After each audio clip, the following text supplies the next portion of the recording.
হইয়া থাকতো গো, আমি মইরা যাইতাম গো, আমার কোনো কষ্ট আছে না গো, আমি আইসা আইসা আগুন করতাম গো, আমার বাইরে তোমরা কেন? ময়মনসিংহের ফুলবাড়িয়ার ভালুকজান এলাকায় আজ মধ্যরাতে আলম এশিয়া পরিবহনের একটি বাসে আগুন দিয়েছে দুর্বৃত্তরা। এ সময় আগুনে পুড়ে বাসে ঘুমন্ত চালকের মৃত্যু হয়েছে। সিসিটিভি ফুটেজে ৩ জনকে বাসে আগুন ধরিয়ে দিয়ে পালিয়ে যেতে দেখা যায়।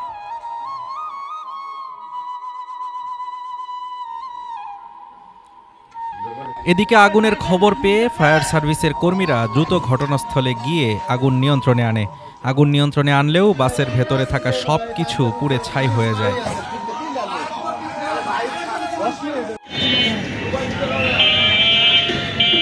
পুলিশ ও স্থানীয়রা জানায়, গতরাতে ঢাকা থেকে আসা আলম এশিয়া পরিবহনের বাসটি বরাবরের মতো ফুলবাড়িয়ার ভালুকজান এলাকায় রেখে বাসে ঘুমাচ্ছিলেন চালক। তার সাথে ছিলেন আরও 2 জন যাত্রী। রাত 3:15টার দিকে দুর্বৃত্তরা বাসে আগুন দিলে বাসটি পুড়ে যায়। এতে বাসের ভেতরে ঘুমন্ত চালকের মৃত্যু হয়।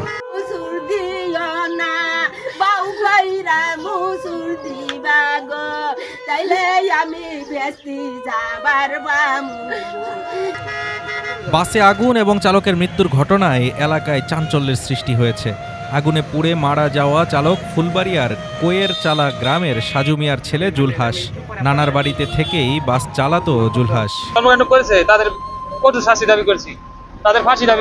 গাড়িতে থাকা আহত মা ও ছেলের মধ্যে মা শারমিন সুলতানা জানালা দিয়ে লাফিয়ে পালাতে গিয়ে মাথায় গুরুতর আহত হলে তার সাথে থাকা ছেলে শহীদ ইসলাম তাকে চিকিৎসার জন্য ঢাকার হাসপাতালে নিয়ে যায়।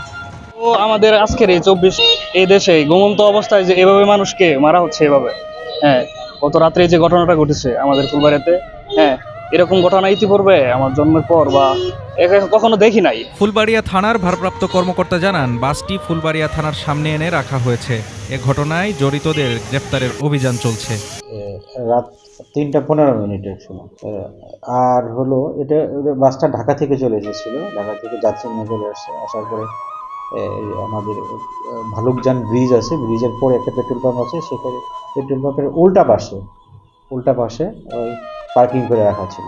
2টার আগে পৌঁছেছিল, রাত 2টার আগে। তো ওইখানে 2 জন যাত্রী ছিলেন এবং ড্রাইভার ছিল। তো ওই ড্রাইভার পেট্রোল পাম্পের লোকদের সাথে কথা বলছে যে ওই ভরে তেল নেওয়ার পরে সে আবার ঢাকায় ব্যাক করবে।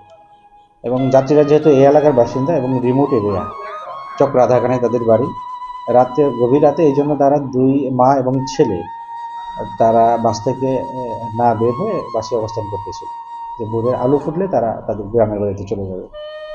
3:15টার সময় অজ্ঞাতনামা দুষ্কৃতকারী 3 জন অজ্ঞাতনামা কথা আমরা শুনেছি যে বাসের নিচের অংশে এবং সামনের অংশে এবং ভিতরের অংশে দ্রুত আগুন দিয়ে চলে যায়।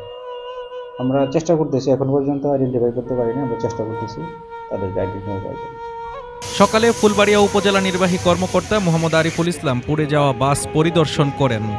তার কাছে জানতে চাইলে তিনি বলেন, এটি একটি অনাকাঙ্ক্ষিত ঘটনা, এমন ঘটনা কিছুতেই কাম্য নয়।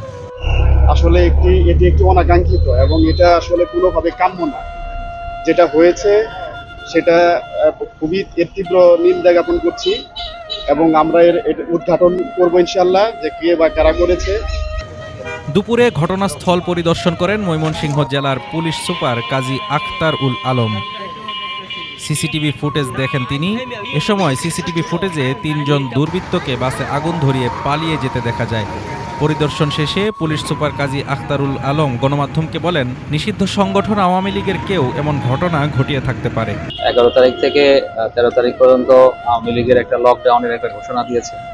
এখানে আওয়ামী লীগ এবং আওয়ামী লীগের অঙ্গ সংগঠন এবং তার সাথে তাদের নিষিদ্ধ সংগঠনের সদস্যরা বিভিন্ন ধরনের নাশকতামূলক কার্যক্রম করার জন্য বিভিন্ন সোশ্যাল মিডিয়াতে তারা বিভিন্ন ধরনের পোস্ট করছে। বাসে আগুন দিয়ে ঘুমন্ত চালককে পুড়িয়ে হত্যার ঘটনায় এলাকা জুড়ে নেমেছে চাঞ্চল্য। ঘটনার তদন্ত চলছে। পুলিশ বলছে দ্রুতই অপরাধীদের গ্রেফতার করা হবে। Desk report, Dhaka today.